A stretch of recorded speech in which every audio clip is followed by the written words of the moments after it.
حلب ہرن اور موصل کی افواج کوچ کرتی آ رہی تھی۔ ادھر سلطان صلاح الدین ایوبی کے لیے مصر سے جو کمک آ رہی تھی وہ قریب آ گئی تھی۔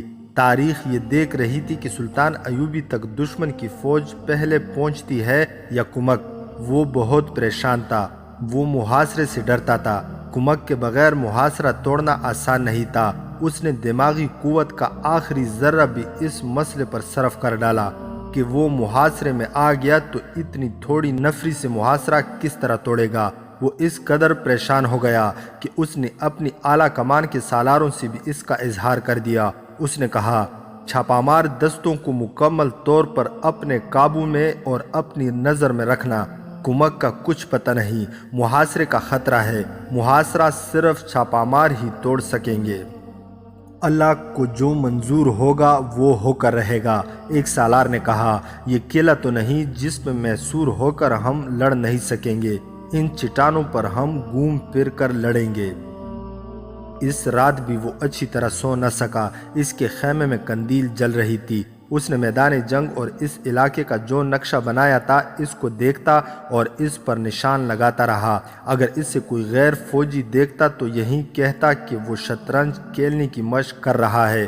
سحری کھانے کے لیے جب نعرے بجے اور اس کی فوج جاگ اٹھی تو اس کی بھی آنکھ کھلی۔ اس سے دو خبریں اکٹھی ملی، ایک یہ کہ کمک پہنچ گئی ہے اور دوسری یہ کہ دشمن کی افواج 8-10 کوس تک آ گئی ہیں اور شاید کل ہمارے سر پر آ جائیں گی۔ یہ دیکھ بال کی کسی پارٹی کا کمانڈر تھا۔ اس نے بتایا کہ دشمن کی پیش قدمی 3 حصوں میں ہو رہی ہے، ایک حصہ آگے ہے، دوسرا پیچھے اور تیسرا اس سے پیچھے۔ سلطان صلاح الدین ایوبی نے جو معلومات لینی تھی لے لی۔ اس نے یہ اطلاعیں لانے والوں کو بھیج دیا اور دربان سے کہا کہ وہ چھاپا مار دستوں کے کمانڈر اور کمک کے اعلیٰ کمانڈروں کو فوراً بلا لائے اور انہیں کہے کہ وہ سحری اس کے ساتھ کھائیں۔ اس نے جلدی وضو کیا اور کمک آ جانے پر شکرانے کے نفل پڑھے، پھر خدا سے کامیابی کی التجا کی۔ تھوڑی ہی دیر میں چھاپا ماروں کا کمانڈر آ گیا۔ اس کے بعد کمک کے 4 کمانڈر آ گئے۔ سحری کا کھانا بھی آ گیا۔ کمک اس کی توقع سے کم تھی لیکن ان حالات میں یہی کافی تھی۔ العادل نے اسلحہ جو بھیجا تھا اس سے سلطان صلاح الدین ایوبی مطمئن ہو گیا۔ اسلحہ میں چھوٹی اور بڑی منجنیقیں زیادہ تھی اور آتش گیر مادہ بھی بہت زیادہ تھا۔ کمک نفری کے لحاظ سے تھوڑی تھی لیکن یہ نفری چونکہ تجربہ کار تھی، اس لیے کارگر تصور کی جاتی تھی۔ البتہ یہ دشواری نظر آ رہی تھی کہ اس فوج اور گھوڑوں کو پہاڑی لڑائی کا تجربہ نہیں تھا۔ اتنے میں انٹیلیجنس کا سربراہ حسن بن عبداللہ بھی آ گیا۔ اس نے بتایا کہ حلب سے اپنا ایک جاسوس آیا ہے جس نے یہ معلومات دی ہیں کہ صلیبیوں نے اس مشترکہ لشکر کو تیروں اور کمانوں کا ذخیرہ، آتش گیر مادے کے مٹکے اور 500 گھوڑے بھیجے ہیں۔ جاسوس نے یہ بھی بتایا کہ وہ پیش قدمی کے بعد آیا ہے، اس لیے اس نے دیکھا ہے کہ یہ مٹکے اونٹوں پر لاد کر لائے گئے ہیں۔ یہ قافلہ الگ تھلگ فوج کے ساتھ ہے، منجنیق بھی ساتھ ہے۔ اس سے ظاہر ہوتا ہے کہ منجنیقوں سے آگ کے گولے پھینکے گا اور فلیتے والے آتشین تیر چلائے گا۔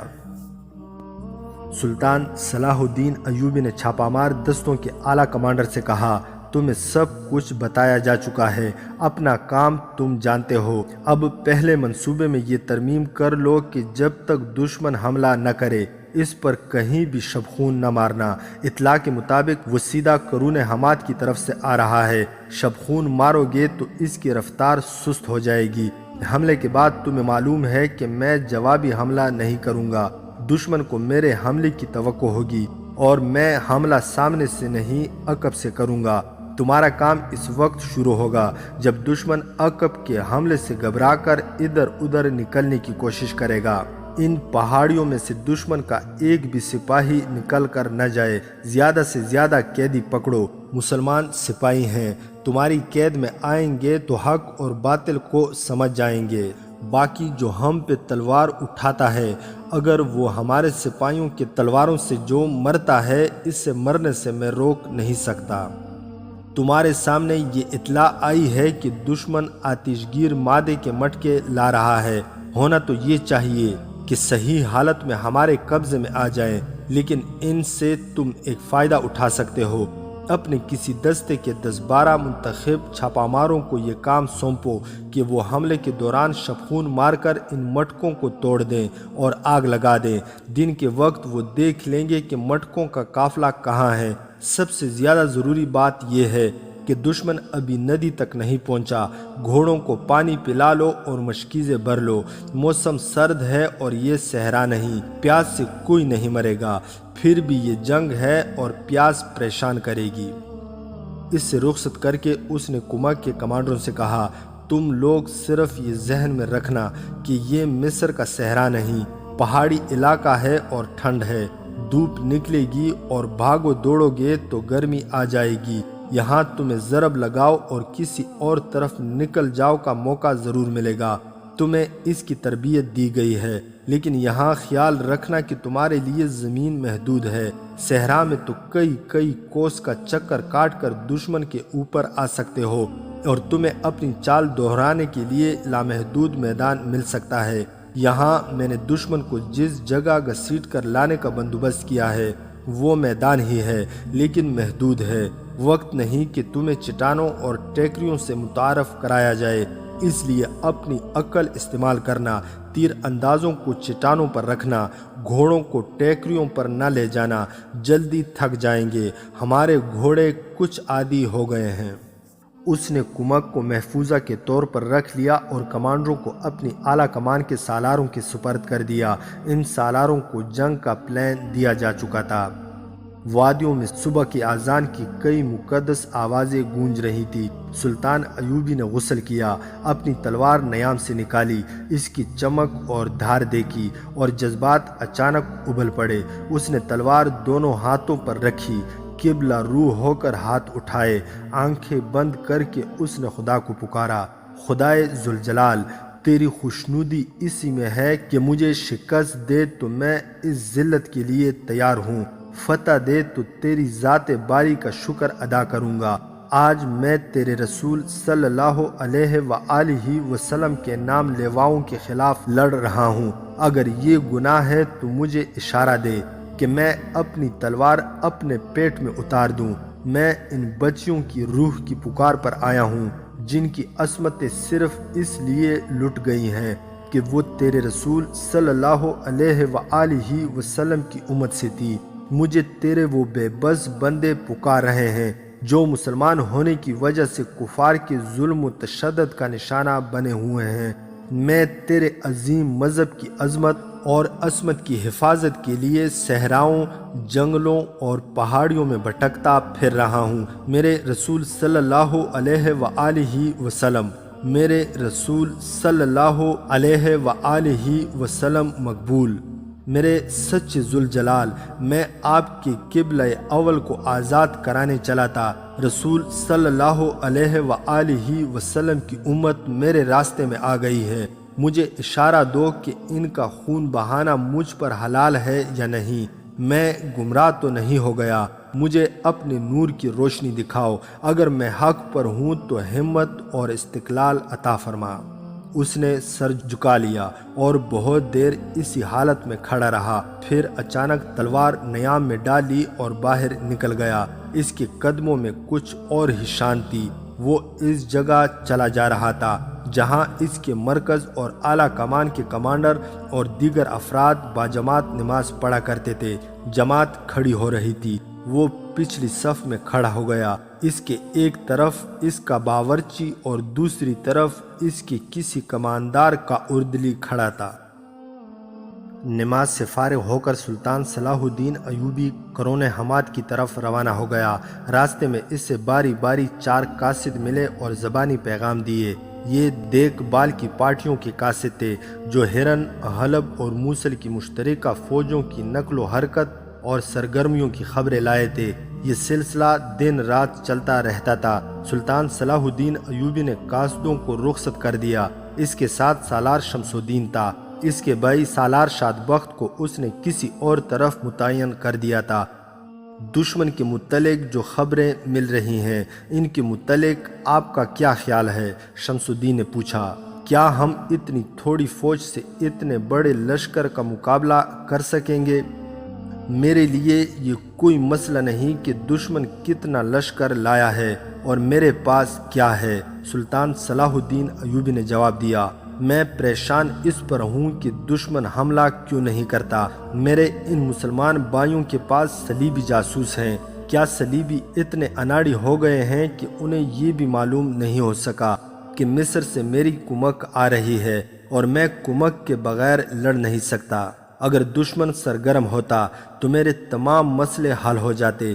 دشمن کا یوں آگے آ کے بیٹھ جانا اور مجھے اتنا وقت دے دینا کہ میں کمک حاصل کر لوں، اسے ٹھکانے بھی لگا لوں، تمام تر فوج کے گھوڑوں کو پانی پلا کر پانی کا ذخیرہ بھی کر لوں، میرے لیے پریشان کن ہے۔ مجھے خدشہ ہے کہ دشمن کوئی ایسی چال چلے گا جو کبھی میرے دماغ میں نہیں آئی۔ یہ لوگ کھیل تماشے کے لیے تو نہیں آئے۔ جہاں تک میں ان لوگوں کو جانتا ہوں، شمس الدین نے کہا، ان کے پیش نظر کوئی ایسی چال نہیں۔ مجھے اپنے اللہ پر بھروسہ ہے، خدا نے ان کے دماغوں پر مہر ثبت کر دی ہے، کیونکہ وہ باطل کی انگیخت اور مدد سے حق کے خلاف لڑنے آئے ہیں۔ ان کی آنکھوں پر پٹی بندھی ہوئی ہے۔ میں کسی گہری اور خطرناک چال کا خدشہ محسوس نہیں کر رہا۔ شمس بھائی، سلطان صلاح الدین ایوبی نے کہا، مجھے بھی اللہ پر ہی بھروسہ ہے، لیکن میں جذبات اور فلسفے کے بجائے حقیقت کو دیکھا کرتا ہوں۔ حق پر باطل نے بھی کئی بار فتح پائی ہے، کیونکہ حق والے اللہ کے بھروسے ہاتھ پر ہاتھ دھرے بیٹھ گئے تھے۔ حق خون اور جان کی قربانی مانگتا ہے۔ اگر ہم یہ قربانی دینے کے لیے تیار ہیں تو حق کی فتح ہوگی۔ باطل میں جو قوت ہے، اس کا مقابلہ ہمیں میدان میں کرنا ہے۔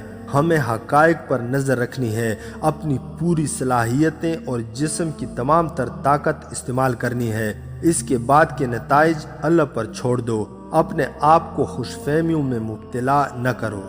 وہ گھوڑے سے اترا۔ سالار شمس الدین، دو اور مشیر اور محافظ جو اس کے ساتھ تھے، گھوڑوں سے اترے۔ سلطان صلاح الدین ایوبی شمس الدین اور دونوں مشیروں کو ایک بلند چٹان پر لے گیا۔ ان کے سامنے چٹانوں میں گھرا ہوا وسیع میدان تھا، جو سینگوں کی شکل کے چٹانوں سے آگے پھیلتا چلا گیا تھا۔ اس طرف جہاں سلطان صلاح الدین ایوبی کھڑا تھا، دو چٹانیں آگے پیچھے تھی۔ ان کے درمیان وادی یا گلی تھی جو میدان میں کھلتی تھی۔ یہ گھوم پھر کر اس طرف باہر نکل جاتی تھی۔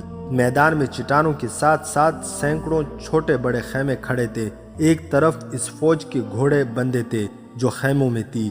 سپاہی گھوم پھر رہے تھے۔ کچھ ایسے بھی تھے جو دھوپ میں لیٹے ہوئے یا سوئے ہوئے تھے۔ انہیں دیکھ کر معلوم ہوتا تھا جیسے انہیں معلوم ہی نہیں کہ ان پر ایک بہت بڑا لشکر کسی بھی وقت حملہ کرنے کے لیے ان کے سر پر بیٹھا ہے۔ اگر وہ جنگی تیاری میں ہوتے تو ان کے خیمے کھڑے رہنے کے بجائے لیٹے ہوئے کہیں اور رکھے ہوئے ہوتے اور ان کے گھوڑوں پر زینیں کسی ہوئی ہوتی۔ ان دستوں کے سالاروں اور کمانڈروں کو میں نے جو ہدایات دی ہیں وہ تم تینوں ایک بار پھر سن لو۔ سلطان صلاح الدین ایوبی نے کہا، ہو سکتا ہے میں تم سے پہلے مارا جاؤں اور جنگ شروع ہوتے ہی مارا جاؤں۔ میرے بعد میدان کی ذمہ داریاں تم سنبھالو گے۔ میں نے انہیں بتایا ہے کہ خیمے لگے رہنے دو، گھوڑے زینوں کے بغیر بندے رہنے دو، فراغت کی حالت میں گھومو پھرو اور ادھر ادھر بیٹھے اور لیٹے رہو، لیکن خیموں میں اپنے ہتھیار اور گھوڑوں کی زینیں تیار رکھو۔ دشمن کے جاسوس تمہیں دیکھ رہے ہیں، انہیں یہ تاثر دو کہ تمہیں دشمن کی کچھ خبر نہیں۔ جب دشمن کا لشکر آئے تو گھبراہٹ کا مظاہرہ کرو، ہتھیار اٹھا لو، خیمے پھر بھی کھڑے رہنے دینا، آگے بڑھ کر مقابلہ نہ کرنا۔ دشمن اوپر چڑھ آئے تو لڑتے ہوئے اتنی تیزی سے پیچھے ہٹنا کہ دشمن کے حملہ آور دستے تمہارے ساتھ ہی ان چٹانوں کے گھیرے میں آ جائیں۔ دشمن کو پسپائی کا تاثر دو۔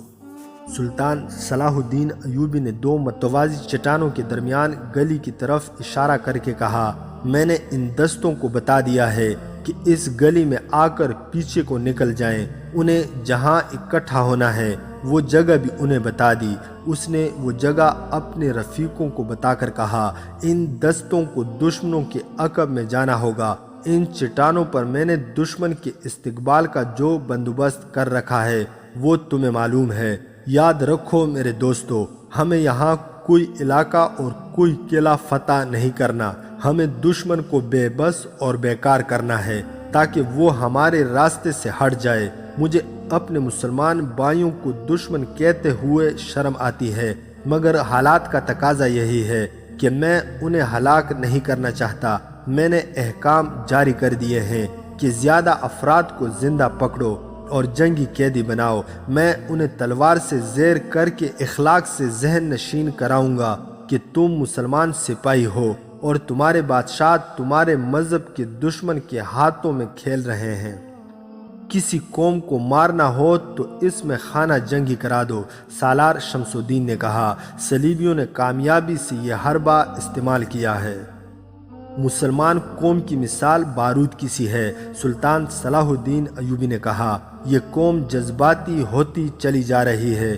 بارود کے اس ڈھیر میں کہیں بھی چنگاری آن گرے، یہ دھماکے سے پھٹ جاتا ہے۔ یہ چنگاری مسجد کے امام سے ملے یا عیش پرست حکمران سے، یا دشمن ہمارے ہی بھائیوں کے ہاتھوں یہ چنگاری پھینکے، جذبات بارود کی طرح پھٹتے ہیں۔ اگر قوم کی یہ کمزوری جڑ پکڑ گئی تو قوم کا اللہ ہی حافظ۔ قوم اگر زندہ رہی تو کفار اس سے دھڑوں میں تقسیم کر کے لڑاتے رہیں گے، اور قوم کے سربراہ حکمرانی کے نشے اور لالچ میں آپس میں لڑتے رہیں گے۔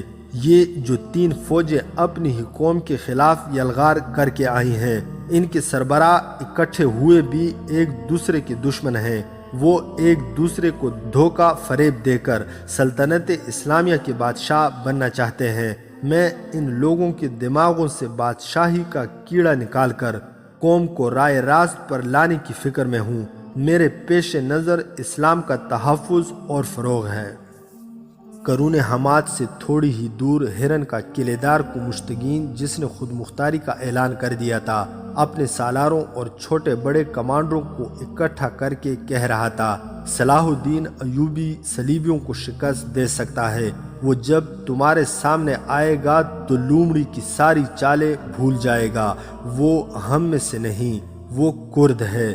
تم پکے مسلمان ہو، دیندار اور پرہیزگار ہو۔ وہ صرف نام کا مسلمان ہے، مکار اور عیار ہے۔ وہ یہاں اپنی سلطنت قائم کر کے اس کا بادشاہ بننے کی کوشش میں ہے۔ میں تمہیں اس کی جنگی کیفیت بتا دیتا ہوں۔ اس کے پاس فوج بہت تھوڑی ہے اور وہ پہاڑیوں میں گھرا بیٹھا ہے۔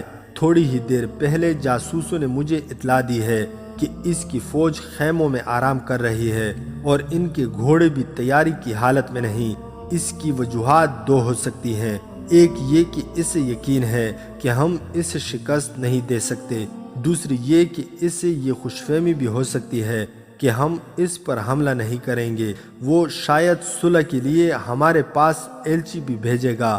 اب ہم اس کے ساتھ کوئی صلح یا سمجھوتا نہیں کریں گے۔ وہ اب ہمارا قیدی ہے۔ اگر زندہ ہمارے ہاتھ نہ آیا تو میں تمہیں اس کی لاش دکھاؤں گا۔ اپنے سپاہیوں سے کہہ دو کہ صلاح الدین ایوبی امام مہدی یا پیغمبر نہیں، اور اس کی فوج کوئی جن بھوت نہیں۔ ہم اس کی فوج کو بے خبری میں جا پکڑیں گے۔ اپنے سامعین کو اشتعال دلا کر اور ان کا حوصلہ بڑھا کر اس نے انہیں رخصت کر دیا اور اپنے ان خیموں میں چلا گیا جہاں اس نے جنگل میں منگل بنا رکھا تھا۔ اس کا اپنا خیمہ بہت بڑا تھا، جس کے اندر قالین بچھے ہوئے تھے اور بیش قیمت پلنگ تھا۔ شراب کی سراہی اور نہایت دلکش پیالے رکھے تھے۔ اندر سے خیمہ کسی محل کا کمرہ معلوم ہوتا تھا۔ اس کے ارد گرد کئی اور خیمے تھے جو ان فوجی خیموں سے مختلف اور خوبصورت تھے۔ ان میں حرم کی لڑکیاں اور ناچنے گانے والیاں رہتی تھیں۔ خیموں سے دور دور پہرے دار کھڑے تھے۔ گمشتگین کے خیمے کے باہر 9 آدمی اس کے انتظار میں کھڑے تھے۔ انہیں دیکھ کر گمشتگین تیز بول پڑا اور قریب جا کر انہیں اندر چلنے کو کہا۔ اندر جاتے ہی لڑکیوں کی ایک قطار ہاتھوں میں تشتریاں اٹھائے خیمے میں داخل ہوئی۔ کھانا چن دیا گیا اور شراب کی سراہیاں بھی آ گئیں۔ گمشتگین ان 9 آدمیوں کے ساتھ کھانے پر بیٹھ گیا۔ یہ 9 آدمی کھانے پر ٹوٹ پڑے۔ انہوں نے بھنے ہوئے گوشت کے بڑے بڑے ٹکڑے ہاتھوں میں لے کر مردار خور درندوں کی طرح کھانے شروع کر دیے۔ ساتھ ساتھ وہ شراب پانی کی طرح پی رہے تھے۔ ان کی آنکھیں لال سرخ تھی جن سے وہ وحشی اور خونخوار لگتے تھے۔ 3-4 خوبصورت لڑکیاں ان کے پیالے شراب سے بھرتی جا رہی تھی اور یہ وحشی کبھی کسی لڑکی کے بکھرے ہوئے بالوں پر ہاتھ پھیرتے، کبھی ان کے اوریاں بازوؤں کو پکڑ کر ان پر اپنے گال رگڑتے۔ کھانا اور چھیڑخانی چلتی رہی۔ گمشتگین ان کی حرکتیں اور کھانے کا انداز دیکھ کر مسکراتا رہا، مگر اس کی مسکراہٹ بتا رہی تھی کہ وہ زبردستی مسکرا رہا ہے اور اس سے یہ لوگ بالکل پسند نہیں۔ کھانے پینے سے فارغ ہو کر گمشتگین نے لڑکیوں کو باہر بھیج دیا اور ان 9 آدمیوں کے ساتھ کچھ دیر گپ شپ لگا کر کہا، اب وقت آ گیا ہے کہ میں تمہیں صلاح الدین ایوبی کی طرف رخصت کروں۔ اب کے وار خالی نہیں جانا چاہیے۔ اگر آپ ہمیں روک نہ لیتے تو اب تک آپ یہ خوشخبری سن چکے ہوتے کہ سلطان صلاح الدین ایوبی قتل ہو گیا ہے اور قاتل معلوم نہیں کون تھے۔ ایک آدمی نے کہا، یہ حسن بن صبا کے وہی 9 فدائی تھے جنہیں ان کے مرشد شیخ سنان نے تریپولی سے سلطان صلاح الدین ایوبی کے قتل کے لیے بھیجا تھا۔ یہ منتخب افراد تھے جو بظاہر انسان تھے لیکن خصلت کے درندے تھے۔ انہوں نے اپنے دائیں ہاتھ کی درمیانی انگلی سے خون کے 10 قطرے نکال کر مقدس پیالے میں گرائے، ان پر شراب اور حشیش ڈالی اور تینوں چیزیں ملا کر ہر ایک نے ایک گھونٹ پیا اور اپنے مخصوص الفاظ میں حلف اٹھایا کہ وہ سلطان صلاح الدین ایوبی کو قتل کیے بغیر واپس نہیں آئیں گے۔ شیخ سنا نے انہیں ہدایت کی تھی کہ وہ کسی نیک انسان کا بہروپ دار کر ہاتھوں میں تسبیح اور گلے میں قرآن لٹکا کر سلطان صلاح الدین ایوبی تک رسائی حاصل کریں اور اس کے سامنے یہ مسئلہ رکھیں کہ مسلمان کے خلاف نہیں لڑنا چاہیے اور وہ ثالث بن کر آپس میں ٹکرانے والے مسلمان امراء کا صلح کرائیں گے۔ اس طرح تنہائی میں سلطان صلاح الدین ایوبی کو قتل کر دیں گے۔ شیخ سنا نے طریقہ اچھا سوچا تھا۔ سلطان صلاح الدین ایوبی مذہبی پیشواؤں کو احترام سے اپنے پاس بٹھاتے اور ان کی بات توجہ سے سننے کا عادی تھا۔ اس کی دوسری کمزوری یہ تھی کہ وہ چاہتا ہی یہی تھا کہ کوئی درمیان میں آ کر مخالفین کے ساتھ اس کا سمجھوتا کرا دے تاکہ مسلمان کے ہاتھوں قتل نہ ہو، ورنہ صلیبیوں کو جنگی تیاریوں کا اور حملہ کر کے بہت بڑی کامیابی حاصل کرنے کا موقع مل جائے گا۔ اس نے حلب وغیرہ میں اپنے ایلچی بھیجے بھی تھے جو توہین آمیز جواب لائے تھے، تو اب 9 صوفی منش چوغوں میں خنجر اور تلواریں چھپائے اس کی خواہش پوری کرنے کا دھوکہ لے کر آ رہے تھے۔ وہ اس سے آسانی سے قتل کر سکتے تھے۔ تریپولی سے وہ روانہ ہوئے اور ہرن پہنچے۔ گمشتگین کو اس کے صلیبی مشیروں نے بتایا کہ یہ سلطان صلاح الدین ایوبی کو قتل کرنے جا رہے ہیں۔ اس نے ان سے قتل کا طریقہ سنا تو اسے مسترد کر دیا۔ انہیں اپنے پاس شاہی مہمانوں کی حیثیت سے روک لیا اور صلیبی مشیروں سے کہا کہ وہ سلطان صلاح الدین ایوبی پر حملہ کرنے جا رہا ہے، ان 9 فدائیوں کو اپنے ساتھ لے جائے گا اور موضوع موقع پر اور کسی بہتر طریقے سے سلطان صلاح الدین ایوبی کو قتل کرائے گا۔ چنانچہ وہ انہیں اپنے ساتھ محاذ پر لے آیا تھا۔ اس نے میدان جنگ میں ان کے لیے موقع پیدا کر لیا اور ان کا بہروپ بھی تیار کر لیا تھا۔ اس نے کھانے سے فارغ ہو کر انہیں کہا، آج میں تمہیں بتاتا ہوں کہ میں نے صلاح الدین ایوبی کے قتل کا کیا طریقہ سوچا ہے۔ تم نے جو صوفیوں کا روپ دھارا ہے وہ شک پیدا کر سکتا ہے۔ ایوبی کی نظر بڑی گہری ہے، اس پر پہلے 4-5 قاتلانہ حملے ہو چکے ہیں اور وہ زیادہ محتاط ہو گیا ہے۔ اس کے ساتھ 2 بڑے ہی تجربہ کار سراغ رساں ہیں، ایک علی بن سفیان اور دوسرا حسن بن عبداللہ۔ وہ ایک نظر میں انسان کو بھانپ لیتے ہیں۔ ہمارے جاسوسوں کی اطلاع کے مطابق اس وقت حسن بن عبداللہ اس کے ساتھ ہے اور علی بن سفیان قاہرہ میں ہے۔ سلطان صلاح الدین ایوبی سے کوئی اجنبی ملنے جاتا ہے تو 2-3 سپاہی اور حسن بن عبداللہ اس کی بڑی گہری چھان بین کرتے ہیں، انہیں شک ہو تو اس کی تلاشی بھی لیتے ہیں۔ ایوبی یا حسن بن عبداللہ کو یہ خیال آ سکتا ہے کہ یہ چپکلش تو کئی مہینوں سے چل رہی ہے، تمہیں صلح نامے کا خیال آج کیسے آیا ہے؟ ایوبی یہ بھی پوچھ سکتا ہے کہ تم کہاں کے مذہبی پیشوا ہو، اور وہ کوئی ایسا سوال پوچھ سکتا ہے جس کا تم لوگ جواب نہ دے سکو، یا ایسا جواب دو جو تمہیں بے نقاب کر دے۔ وہ خود عالم ہے، مذہب اور تاریخ کا اس کا گہرا مطالعہ ہے۔ اس کے علاوہ تمہارے چہروں پر داڑھیوں کے سوا صوفیوں والی کوئی نشانی نہیں ہے۔ تم میں سے چاروں کی داڑیاں اتنی چھوٹی ہیں جن سے پتہ چلتا ہے کہ 1 مہینے سے بڑھائی گئی ہیں۔ تمہاری آنکھوں میں حشیش اور شراب کا نشہ چڑھا ہوا ہے۔ مجھے ان چہروں پر پاکیزگی کا شائبہ تک نظر نہیں آتا۔ ان 9 میں سے کسی نے بھی برا نہ مانا۔ ان کے سرغنہ نے کہا، مجھے آپ کی ہر ایک بات سے اتفاق ہے۔ سلطان صلاح الدین ایوبی نے ہمیں صوفی یا امام سمجھ کر عزت سے اپنے خیمے میں بٹھا لیا اور کچھ کھانے پینے کے لیے ہمارے آگے رکھ دیا تو میرے یہ دوست ٹوٹ پڑیں گے۔ ہم میں سے کسی کو بھی علم نہیں کہ امام اور خطیب کھاتے کس طرح ہیں۔ آپ نے کیا طریقہ سوچا ہے؟ نہایت سہل اور بے خطر، گمشتگین نے کہا، میں تمہیں سلطان صلاح الدین ایوبی کے رضاکار محافظ بنا کر قرون حمات بھیج رہا ہوں۔ اس کے محافظ گہری چھان بین کے بعد منتخب کیے جاتے ہیں۔ ان کے خاندانوں کی بھی جانچ پڑتال ہوتی ہے، اس لیے یہ ناممکن ہے کہ تم جاتے ہی اس کے محافظ دستے میں شامل ہو جاؤ گے۔ میں نے ایک طریقہ سوچا ہے جو مجھے امید ہے کامیاب ہوگا۔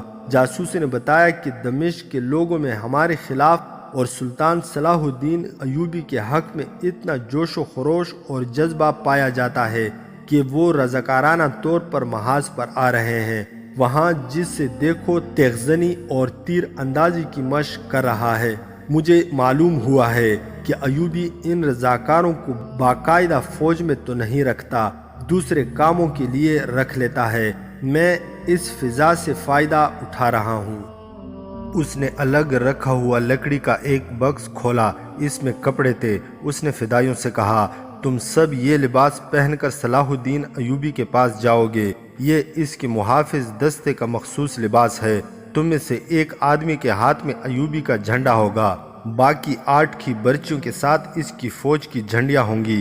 تم سیدھے ایوبی کے پاس جاؤ گے، تمہیں روک لیا جائے گا، اس تک نہیں پہنچنے دیا جائے گا۔ تم جوش اور جذبات سے کہنا کہ ہم رضاکار ہیں اور دمشق سے سلطان صلاح الدین ایوبی کی حفاظت کے لیے آئے ہیں۔ یہ بھی کہنا کہ ہم نے بڑی محبت سے محافظ دستے کا لباس سلوایا اور دل میں سلطان کی عقیدت لے کر آئے ہیں۔ ہمیں سلطان کے ارد گرد پہرے پر لگا دیا جائے یا ہمیں جانباز دستے میں شامل کر دیا جائے، ہم واپس نہیں جائیں گے۔